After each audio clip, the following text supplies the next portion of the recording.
Film diawali dengan diperlihatkannya suasana kota Jakarta pada hari Rabu tanggal 24 September 2003.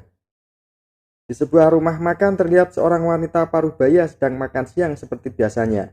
Lalu tiba-tiba seorang jenderal TNI bersama bawahannya terlihat menghampiri wanita ini. Di tengah ketidaktahuan, wanita ini langsung dibawa ke suatu tempat.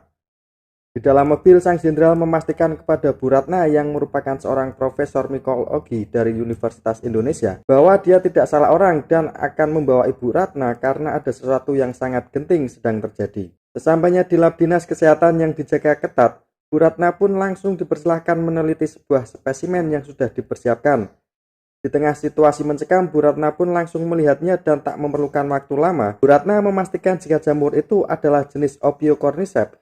Namun Bu Ratna heran kenapa mereka sampai menggunakan obat anti jamur. Lalu sang jenderal berkata jika obat itu digunakan saat pengambilan sampel pada tubuh manusia. Bu Ratna pun merasa heran karena jamur jenis itu tidak bisa hidup di tubuh manusia. Dan tanpa sepatah kata pun Bu Ratna langsung dipersilahkan untuk mengeceknya sendiri dalam ruangan karantina. Bu Ratna dengan baju APD-nya lalu mengecek jasad yang sudah ditembak mati.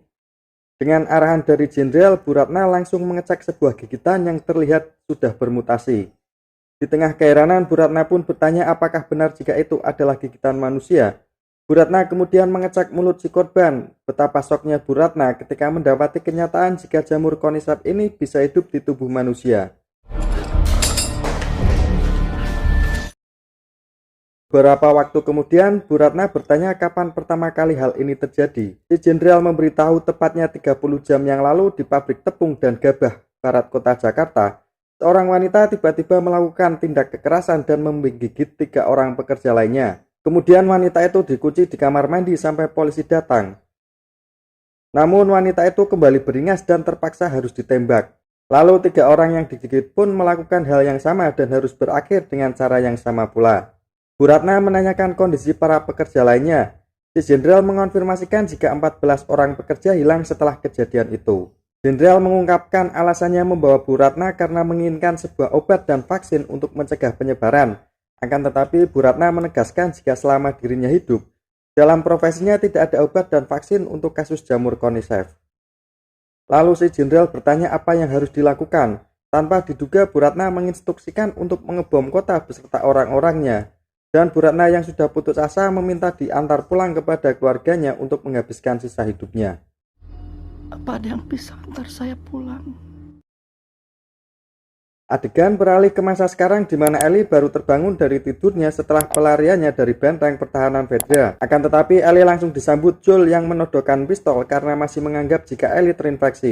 Namun Ellie kembali menjelaskan jika dirinya tidak terinfeksi dan bekas gigitan di tangannya pun sudah 3 minggu ini tidak memburuk. Di tengah keheranan Tas dan Joel, Ellie menjelaskan jika Marlin menemukannya sudah dalam keadaan tergigit, tapi Marlin tidak menembaknya. Ellie pun tidak mengerti karena dirinya merasa baik-baik saja.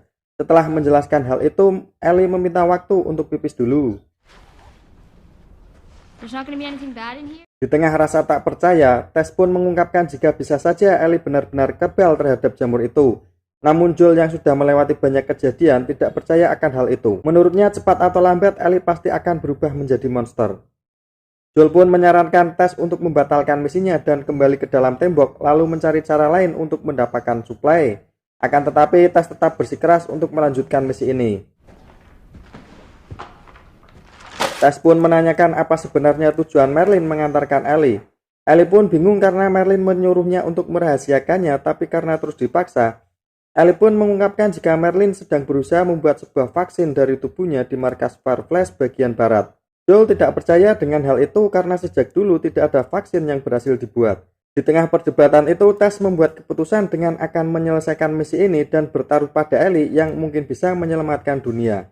Joel pun bersedia melanjutkan misi, akan tetapi jika Ellie mulai kejang sedikit saja, dia akan segera menembaknya. Don't. Di tengah perjalanan, mereka terhenti oleh puing-puing gedung yang menutupi jalan. Namun karena mereka harus mengusahakan agar tidak masuk ke dalam bangunan, akhirnya mereka memilih jalan memutar untuk meminimalisir resiko. Di tengah perjalanan, Tess pun berbincang dengan Ellie bagaimana dia bisa sampai digigit. Ali menceritakan jika gigitan itu didapat ketika dia memasuki gedung yang sudah ditutup petugas Fedra. Sesampainya di sebuah jalan tol, Ali menanyakan jenis-jenis makhluk yang dikatakan orang-orang, di mana katanya ada jenis yang bisa melemparkan bom spora dan juga makhluk berkepala jamur yang bisa melihat di dalam kegelapan. Joel dan Tess hanya bisa terheran-heran dengan pengetahuan yang dimiliki Ali ini. Ketika mereka mendapati tidak ada jalan lain, mau tak mau mereka pun harus melewati bangunan hotel. Saat sedang melintasi genangan air, Ellie yang seumur hidupnya tidak tahu rasanya menginap di hotel mulai berakting sebagai tamu sekaligus pelayan. Betapa kagetnya Ellie saat menemukan tengkorak di dalam air.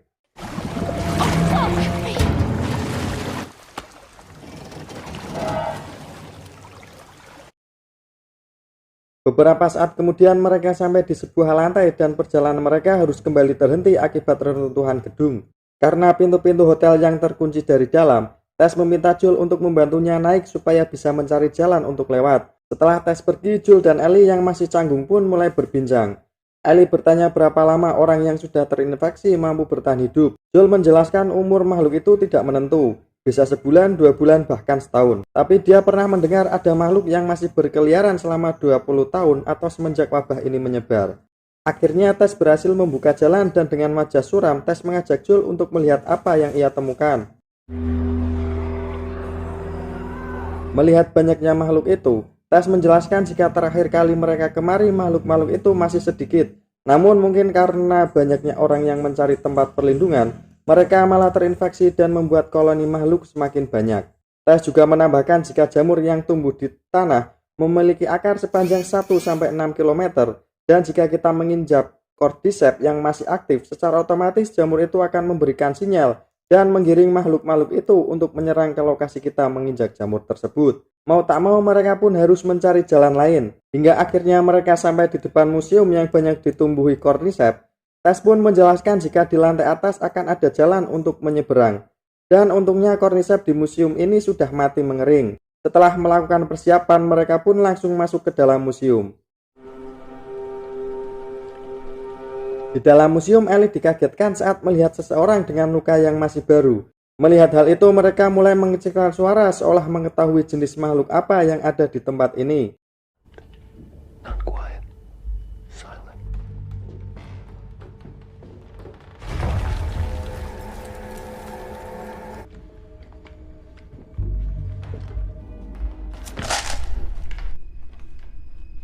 Pada akhirnya mereka sampai di lantai paling atas dan hampir tertimpa bangunan yang ambruk karena telah rapuh dan menimbulkan suara yang sangat keras.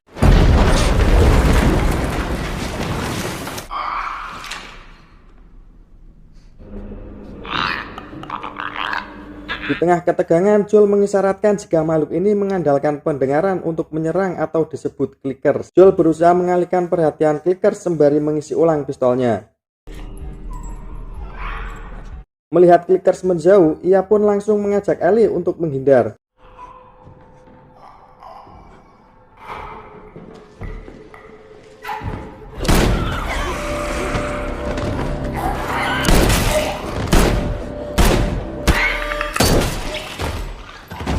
Dengan susah payah mereka berhasil menghabisi 2 clickers di tempat itu, meski Ellie harus kembali mendapat gigitan.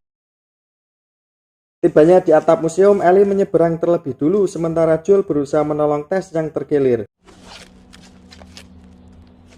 Meski Joel khawatir karena Ellie kembali tergigit, namun Tess meyakinkan Joel jika Ellie benar-benar kebal.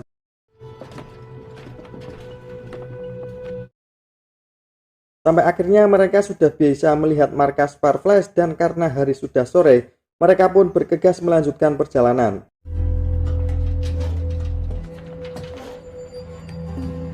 Sambil berjalan, Joel terus memperhatikan luka gigit di tangan Ellie dan mulai yakin jika Ellie benar-benar kebal. Sampai akhirnya mereka sampai di tempat yang sudah dijanjikan. Namun setelah beberapa saat menunggu, mereka heran karena orang-orang Fireflies tak kunjung datang dan Joel pun terpaksa harus mengeceknya. Mereka mendapati ada yang tak beres pada anggota Fireflies di tempat itu. Tess yang penasaran lalu pergi mengecek ke dalam bangunan. Ternyata seluruh anggota Fireflies di tempat ini sudah tewas. Bahkan salah satu dari mereka sudah terinfeksi. Melihat keadaan ini, Tess mencari sesuatu seperti radio, peta, atau semacamnya untuk mengetahui lokasi Fireflies lainnya guna menyerahkan Ellie. Joel yang merasa misi ini telah gagal mengajak Tess untuk kembali saja. Melihat Tess yang emosinya tak terkendali, Ellie pun menyadari jika Tess telah terinfeksi.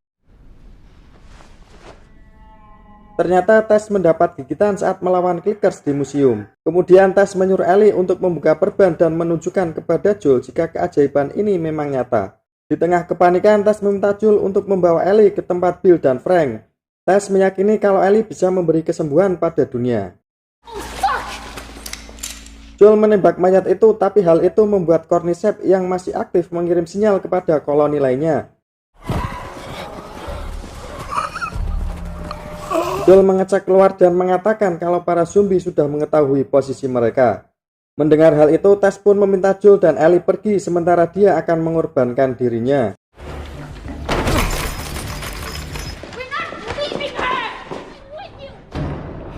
Tess sempat kesulitan menyalakan api dan didatangi salah satu zombie yang menyadari kalau Tess telah terinfeksi.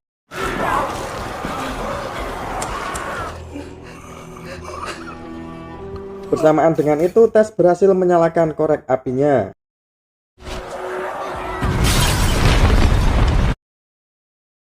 Episode 2 pun selesai dan akan kita lanjutkan episode ketiga pada postingan selanjutnya.